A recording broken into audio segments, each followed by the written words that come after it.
Hi ಎಲ್ಲರಿಗೂ ನಮಸ್ಕಾರ. ಆಶಾ ಜಿಂಗು ವ್ಲಾಗ್ಗೆ welcome. ಇವತ್ತಿನ ರೆಸಿಪಿ ಬಂದು ಬಿರಿಯಾನಿ. ನಾನು ನಮ್ಮನೆ ಸ್ಟೈಲಲ್ಲಿ ಯಾವ ಥರ ಬಿರಿಯಾನಿ ಮಾಡ್ತೀನಿ ಅಂತ ನಿಮಗೆಲ್ಲ ತೋರಿಸ್ಕೊಡ್ತೀನಿ. ಅದಕ್ಕೂ ಮೊದಲು ನನ್ನ ಚಾನಲ್ನ ಸಬ್ಸ್ಕ್ರೈಬ್ ಮಾಡ್ಕೊಂಡಿಲ್ಲ ಅಂದರೆ ಈಗಲೇ ಹೋಗಿ ಎಲ್ಲರೂ ದಯವಿಟ್ಟು ಸಬ್ಸ್ಕ್ರೈಬ್ ಮಾಡ್ಕೊಳ್ಳಿ. ಬನ್ನಿ ಬಿರಿಯಾನಿ ಮಾಡೋದಕ್ಕೆ ಏನೇನು ಸಾಮಗ್ರಿ ಬೇಕು ಅಂತ ತೋರಿಸ್ತೀನಿ. ಇಲ್ಲಿ 2 ಪಲಾವ್ ಎಲೆ, ಒಂದು ಮರಾಠಿ ಮೊಗ್ಗು, ಒಂದು ಚಕ್ರದ ಮೊಗ್ಗು ಮತ್ತು 4ರಿಂದ 5 ಲವಂಗ, 4 ಚಕ್ಕೆ, ಸ್ವಲ್ಪ ಕಸ್ತೂರಿ ಮೇಥಿ, ಮತ್ತು ಇಲ್ಲಿ ಖಾರ ರುಬ್ಕೊಳ್ಳೋಕ್ಕೆ 1 ಹಿಡಿ ಕೊತ್ತಂಬರಿ ಸೊಪ್ಪು, 1 ಹಿಡಿ ಪುದೀನ, 10ರಿಂದ 15 ಹಸಿಮೆಣಸಿನ್ಕಾಯಿ, 2 ಇಂಚು ಶುಂಠಿ, 1 ಗೆಡ್ಡೆ ಬೆಳ್ಳುಳ್ಳಿ, ಮತ್ತು ಇಲ್ಲಿ 2 ಲೋಟ ಅಕ್ಕಿನ ನೆನೆಸಿಟ್ಕೊಂಡಿದ್ದೀನಿ. ಅರ್ಧ kg ಚಿಕನ್ನ ತೊಳೆದ್ಬಿಟ್ಟು ತೊಗೊಂಡಿದ್ದೀನಿ. ಮತ್ತು 2 spoon garam masala, 2 spoon biryani masala, 1 spoon ಖಾರದ ಪುಡಿ, ಆಮೇಲೆ 2 ಸ್ಪೂನ್ ಬರೀ ಧನಿಯಾ ಪುಡಿ, ರುಚಿಗೆ ತಕ್ಕಷ್ಟು ಉಪ್ಪು. ಒಗ್ಗರಣೆಗೆ ಬಂದಿಲ್ಲಿ 3 ಈರುಳ್ಳಿನ ಉದ್ದುದ್ದಾಗಿ ಕಟ್ ಮಾಡಿ ತೊಗೊಂಡಿದ್ದೀನಿ. ಪುದೀನ ಕೊತ್ತಂಬರಿನ ಸಣ್ಣದಾಗಿ ಕಟ್ ಮಾಡಿ ತೊಗೊಂಡಿದ್ದೀನಿ. 3 ಹಸಿಮೆಣಸಿನ್ಕಾಯಿನ ಉದ್ದುದಾಗಿ ಕಟ್ ಮಾಡಿ ತೊಗೊಂಡಿದ್ದೀನಿ. 2 ಟೊಮೊಟೊ ಹಣ್ಣನ್ನ ಕಟ್ ಮಾಡಿ ತೊಗೊಂಡಿದ್ದೀನಿ. 1 ಅರ್ಧ ನಿಂಬೆ ಹಣ್ಣನ್ನು ತೊಗೊಂಡಿದ್ದೀನಿ. ಮತ್ತು ಎಣ್ಣೆ. ಬನ್ನಿ ಹೇಗೆ ಮಾಡೋದು ಅಂತ ನೋಡೋಣ. ಮೊದಲನೇದಾಗಿ ಇಲ್ಲಿ ನಾನು ಪಾತ್ರೆಯನ್ನು ಇಟ್ಟು ಎಣ್ಣೆ ಹಾಕೋತಾ ಇದ್ದೀನಿ.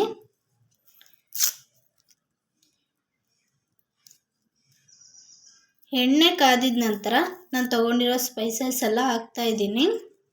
ಅದು ಸ್ವಲ್ಪ ಫ್ರೈ ಆಗಬೇಕು. ನೋಡಿ ಈ ಥರ ಚೂರು ಫ್ರೈ ಆಗಬೇಕು. ಆಮೇಲೆ ಇದಕ್ಕೆ ನಾನು ಸಣ್ಣದಾಗಿ ಕಟ್ ಮಾಡಿ ಇಟ್ಕೊಂಡಿರೋವಂಥ ಪುದೀನ ಮತ್ತು ಕೊತ್ತಂಬರಿ ಸೊಪ್ಪನ್ನ ಹಾಕ್ಕೊತಾ ಇದ್ದೀನಿ. ಅದು ಕೂಡ ಚಟಪಟ ಅಂತ ಸಿಡ್ದು ಫ್ರೈ ಆಗಿದ ನಂತರ ಉದ್ದುದ್ದಾಗಿ ಹೆಚ್ಚಿಟ್ಕೊಂಡಿರೋವಂಥ ಹಸಿಮೆಣಸಿನ್ಕಾಯಿನ ಹಾಕ್ಕೊತಾ ಇದ್ದೀನಿ. ನೋಡಿ ಇಲ್ಲಿ ಫ್ರೈ ಮಾಡ್ಕೊತಾ ಇದ್ದೀನಿ ನಾನು. ಆಮೇಲೆ ಉದ್ದುದಾಗಿ ಕಟ್ ಮಾಡ್ಕೊಂಡಿರೋ 3 ಈರುಳ್ಳಿನ ಹಾಕ್ಕೊಂಡು ಚೆನ್ನಾಗಿ ಫ್ರೈ ಮಾಡ್ಕೊಳ್ಳೋಣ.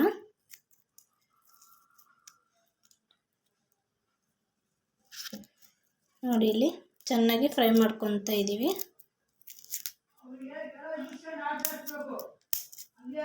ಇದಕ್ಕೆ ಅಂದೋ ಅಷ್ಟರಲ್ಲಿ ನಾವು ಖಾರ ಹುರ್ಕೊಂಡ್ಬಿಡೋಣ. ನೋಡಿ ಚೆನ್ನಾಗಿ ಕಂದ್ಕೊಂಡಿದೆ. ಖಾರ ರುಬ್ಕೊಂಡ್ಬಿಡೋಣ.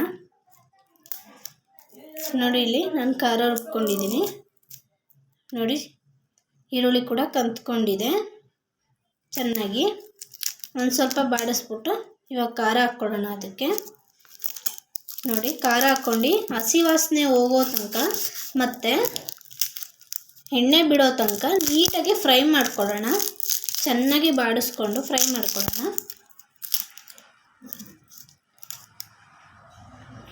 ನೋಡಿ ಇಲ್ಲಿ ಚೆನ್ನಾಗಿ ನಾನು ಫ್ರೈ ಮಾಡ್ಕೊತಾ ಇದ್ದೀನಿ.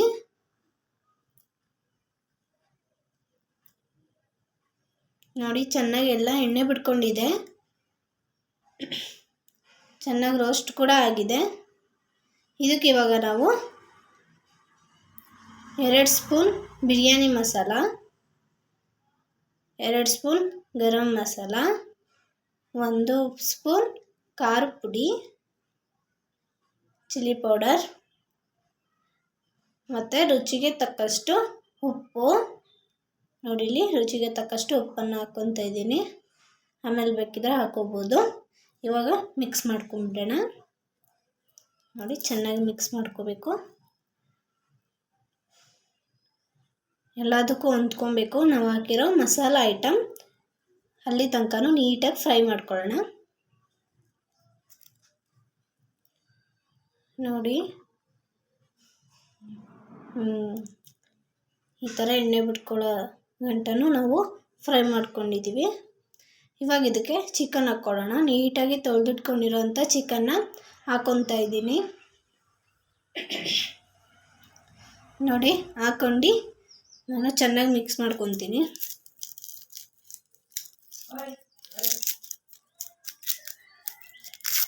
ನೋಡಿ ಚೆನ್ನಾಗಿ ಮಿಕ್ಸ್ ಮಾಡ್ಕೊಳ್ಳಿ. ಒಂದಕ್ಕೊಂದು ಎಲ್ಲ ಬೆರೆಯೋ ತಕ್ಕ ಮಿಕ್ಸ್ ಮಾಡ್ಕೊಬೇಕು. ನೀಟಾಗಿ ಚಿಕನ್ನು ಎಣ್ಣೆಯಲ್ಲಿ ಕಲ್ತ್ಕೊಬೇಕು. ಆಮೇಲೆ ನಾನು ಜಾರನ್ನ ತೊಳೆದ್ಬಿಟ್ಟು ನೀರು ಹಾಕ್ಕೊತಾ ಇದ್ದೀನಿ. ಖಾರ ರುಬ್ಬಿದ್ವಲ್ಲ ಅದ್ರದ್ದು ನೀರು.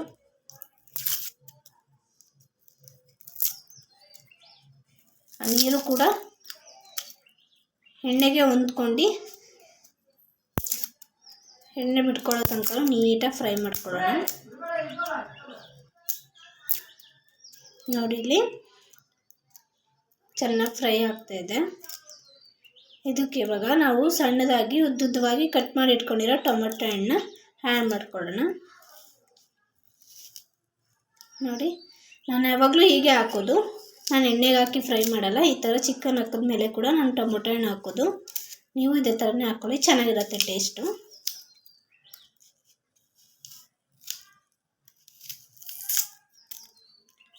ನೋಡಿ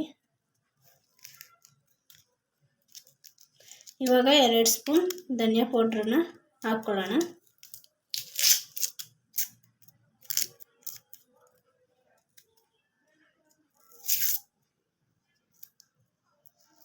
ನೋಡಿ ಚೆನ್ನಾಗಿ ಮಿಕ್ಸ್ ಮಾಡ್ಕೊಂಡಿದ ನಂತರ ನೋಡಿ ಚೆನ್ನಾಗಿ ಮಿಕ್ಸ್ ಆಗಿದೆ. ಚೆನ್ನಾಗಿ ಮಿಕ್ಸ್ ಮಾಡ್ಕೊಂಡಿದ್ದೀವಿ. ಈ ಥರ ಎಣ್ಣೆ ಬಿಟ್ಕೊಳ್ಳೋ ತನಕ ಮಿಕ್ಸ್ ಮಾಡ್ಕೊಂಡು ತೊಳೆದಿಟ್ಕೊಂಡಿರೋ ಅಂಥ ನೆನೆ ಹಾಕಿಟ್ಕೊಂಡಿರೋ ಅಂತಹ ಅಕ್ಕಿನ ಹಾಕ್ಕೊಂಡು ಮಿಕ್ಸ್ ಮಾಡ್ಕೊಬೇಕು ಚೆನ್ನಾಗಿ.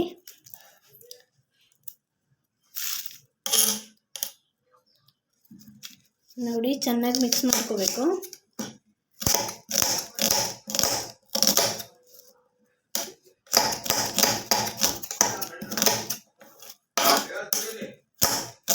ನೋಡಿ ಈ ಥರ ಚೆನ್ನಾಗಿ ಮಿಕ್ಸ್ ಮಾಡ್ಕೊಬೇಕು. ನೋಡಿ ಈ ಥರ ಒಂದು ಮಗ್ಗಲ್ಲಿ ನಾನು 3 ಸಲ ಆಗೋಷ್ಟು ನೀರು ಹಾಕ್ಕೊತಾ ಇದ್ದೀನಿ. 2.5 ಲೋಟ ಅಕ್ಕಿಗೆ 3.5 ಲೋಟ ನೀರು ಹಾಕ್ಕೊತಾ ಇದ್ದೀನಿ. ಯಾಕಂದರೆ ಇದು 1.5 ಲೋಟ ನೀರಷ್ಟು ಹಿಡಿಯುತ್ತೆ ಆ ಮಗ್ಗು. ನೋಡಿ ಹಾಕ್ಕೊಂಡು ಚೆನ್ನಾಗಿ ಮಿಕ್ಸ್ ಮಾಡ್ಕೋಬೇಕು. ಚೆನ್ನಾಗೆ ಮಿಕ್ಸ್ ಮಾಡ್ಕೊಬೇಕು ಅಕ್ಕಿ ಎಲ್ಲ ಬೆರೆಯೋ ತನಕ. ನೋಡಿ ಈ ರೀತಿ ಆಗಿದ ನಂತರ ಇದಕ್ಕೆ ಒಂದು ಅರ್ಧ ಹೋಳಷ್ಟು ನಿಂಬೆಹಣ್ಣ ಚೆನ್ನಾಗಿ ಇಂಟ್ಕೊಂಡ್ಬಿಡೋಣ. ನೋಡಿ ಇಲ್ಲಿ ಚೆನ್ನಾಗಿ ಇಂಟ್ಕೊತಾ ಇದ್ದೀನಿ. ನೋಡಿ ಚೆನ್ನಾಗಿ ಇಂಟ್ಕೊಂಡಿದ ನಂತರ ಚೆನ್ನಾಗಿ ಮಿಕ್ಸ್ ಮಾಡ್ಕೊಂಡ್ಬಿಡೋಣ. ಒಂದೇ ಸಲ ಚೆನ್ನಾಗಿ ಮಿಕ್ಸ್ ಮಾಡ್ಕೊಂಡ್ಬಿಟ್ಟು ನಾವು ಅದನ್ನು ಕುದಿಯಕ್ಕೆ ಬಿಟ್ಬಿಡೋಣ. ಕುದ್ದಿ ನೋಡಿ ಅರ್ಧ ಅಕ್ಕಿ ಬೆಂದಿದೆ. ಇವಾಗ ಇದಕ್ಕೆ ಒಂದು ಪ್ಲೇಟ್ ಮುಚ್ಚಿಬಿಟ್ಟು ಒಜೆ ಇರೋವಂಥ ಕಲ್ಲು ಇಟ್ಬಿಟ್ಟು ದಮ್ ಕಟ್ಬಿಡೋಣ. ನೋಡಿ ಇದು ಚಪಾತಿ ಉದ್ದ ಮನೆ, ನಾನು ಒಜೆ ಇರೋವಂತಹ ಕಲ್ಲನ್ನ ಇಟ್ಟು ದಮ್ ಕಟ್ಟಿದ್ದೀನಿ. ಸೊ ನೋಡಿ ಈ ಥರ ಬಂದಿದೆ ಬಿರಿಯಾನಿ. ನೋಡಿ ವಾವ್, ಸೂಪರಾಗಿ ಬಂದಿದೆ ಬಿರಿಯಾನಿ ಮಾತ್ರ. ಸೇಮ್ ಹೊರಗಡೆ ಎಲ್ಲ ನಾವು ಹೆಂಗೆ ತಿಂತೀವೋ ಹಾಗೇ ಇರುತ್ತೆ. ಮನೆಯಲ್ಲೇ ಮಾಡ್ಕೊಂಡು ತಿನ್ನಿ, ಹೊರಗಡೆ ಅಷ್ಟು ಬೇಡ. ಇಲ್ಲೇ ನೋಡಿ ಸೂಪರಾಗಿ ಬಂದಿದೆ ಬಿರಿಯಾನಿ. ನೋಡಿ ನಾನು ಸರ್ವ್ ಮಾಡಿ ಕೂಡ ತೋರಿಸ್ತಾ ಇದ್ದೀನಿ. ಸಖತ್ತಾಗಿ ಬಂದಿದೆ. ಟೇಸ್ಟ್ ಕೂಡ ತುಂಬ ಚೆನ್ನಾಗಿದೆ. ಮಾಡ್ಕೊಳ್ಳಿ. ಹೇಗಿತ್ತು ಅಂತ ಕಮೆಂಟ್ ಮಾಡಿ.